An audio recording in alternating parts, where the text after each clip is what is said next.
नमस्कार दोस्तों। आज की वीडियो में भारतीय साक्ष्य अधिनियम की बात हम लोग करेंगे।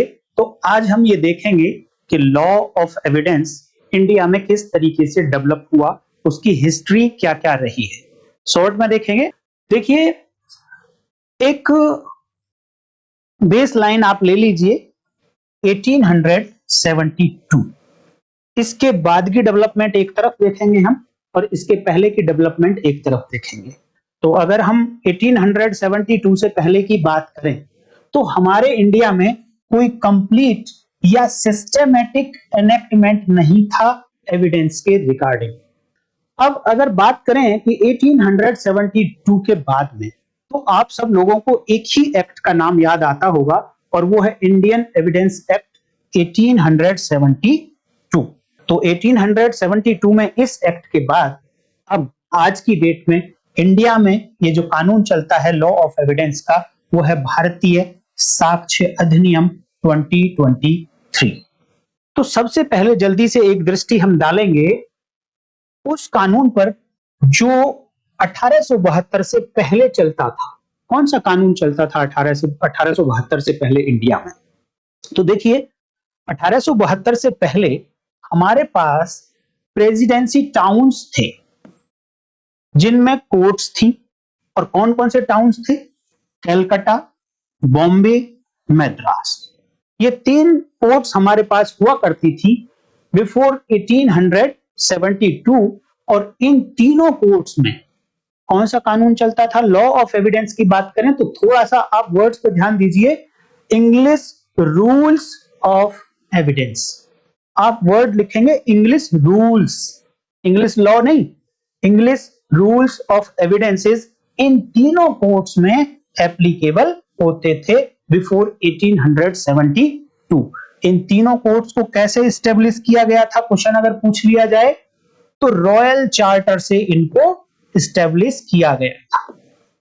आप बस ऐसे ही याद रख लेना, बहुत ज्यादा कोई बड़ी बात नहीं है।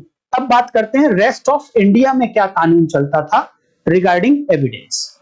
तो कुछ भी फिक्स नहीं था, सबके अपने अपनी जो रियासतें थी, जहां जहां पर राजा थे, तो उनके अपने कानून हुआ करते थे और वो अपने तरीके से एविडेंस को फॉलो करते थे, कोई फिक्स रूल नहीं था। अब बात करते हैं कि 1872 तक आने से पहले कितनी बार अटेम्प्ट हुई लॉ ऑफ एविडेंस को बनाने की? तो 3 बार अटेम्प्ट हुई। 1835 में हुई, 1853 में हुई, दोनों को एक्सचेंज कर दिया, और फिर 1855 में हुई। लेकिन कोई भी अटेम्प्ट सक्सेस नहीं हो सकी।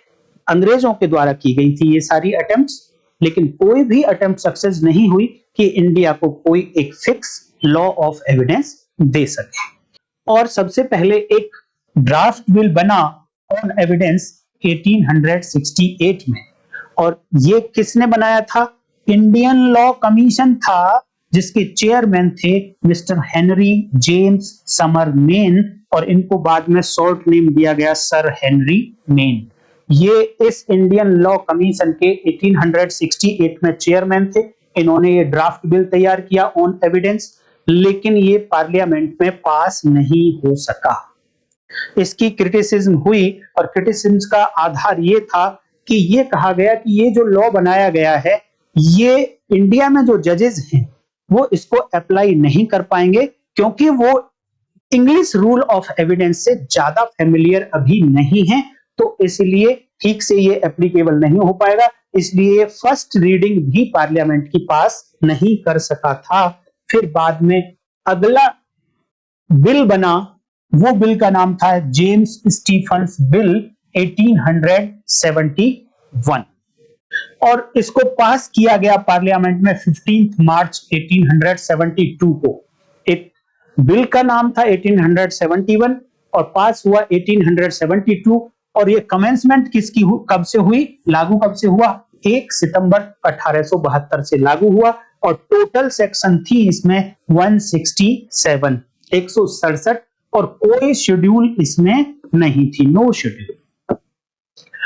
इसके बाद में अब आज की डेट में इस एक्ट के बाद में जो हमारे इंडिया में लागू होता है लॉ ऑफ एविडेंस, और उसका नाम है भारतीय साक्ष्य अधिनियम 2023।